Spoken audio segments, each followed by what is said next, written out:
Hello and welcome back to another video. In this problem, we're given this graph of the function f of x is equal to x squared plus 2x minus 8. And we're asked, which of the following, out of our answers here, is an equivalent form of the function f that includes the coordinates of a vertex v in the function. So to solve this, we're going to have to find the coordinates of v. And what we're going to do is we're going to say, okay, we have a quadratic here, and it has two x-intercepts. -4, 0, and 2, 0.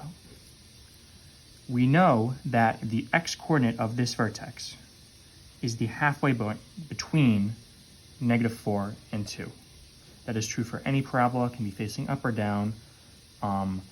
If there are two x-intercepts, then the value of the vertex, the x value of the vertex, is going to be halfway between them. So what is the midpoint between -4 and 2? Well, what we do is we take -4, we add 2, and we divide by 2. This is just the general form for the midpoint.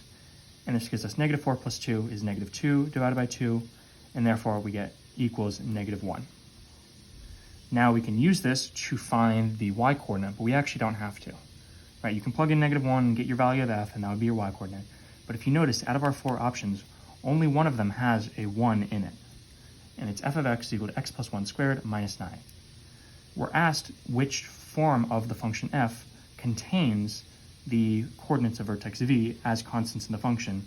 Only a has the x-coordinate, so therefore a has to be the answer without even checking the y-coordinate.